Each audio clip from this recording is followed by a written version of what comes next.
السلام علیکم بچوں. تو آج ہم حضرت داؤد علیہ السلام کا پارٹ 2 سنیں گے. تو غور سے سننا. یوں بھی ہو سکتا ہے کہ بکریوں کا گلہ کھیت والے کو دے دیا جائے تاکہ وہ بکریوں کے دودھ اور بالوں سے فائدہ اٹھائے، اور گلے والے سے کہا جائے کہ وہ بھی کھیت میں کام کرے. جب کھیت میں نئی فصل تیار ہو جائے تو گلے والے کو اس کا گلہ واپس مل جائے گا.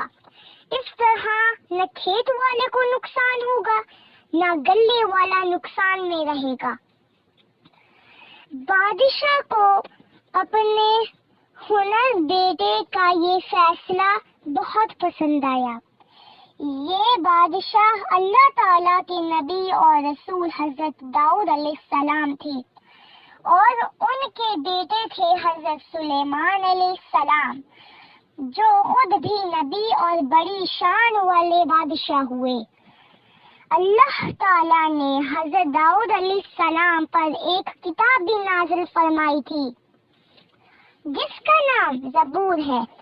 وہ جب اللہ تعالیٰ کی بڑائی اور محبت کے گیت گاتے تھے تو کیا انسان کیا حیوان سب پھر ایسا اثر ہوتا تھا کہ ہوا میں اڑتے ہوئے پرندے اور دوڑتے بھاگے جانور بھی تھم جاتے تھے. اللہ تعالیٰ نے انہیں ایک اور کمال بھی دیا تھا. لوہا ان کے ہاتھ میں بالکل موم کی طرح نرم ہو جاتا تھا. وہ اس نرم لوہے سے ذرہ بناتے تھے. ذرہ لوہے کا لباس ہوتا ہے جس پر تلوار یا تیر کا اثر نہیں ہوتا. اسے جنگ میں دشمن سے بچنے سے پہنا جاتا ہے.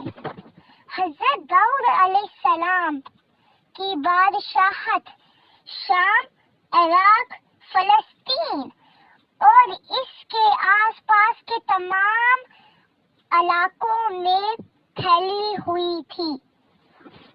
تو بچوں، ہماری یہ کہانی یہیں پر ختم ہوتی ہے. اللہ حافظ.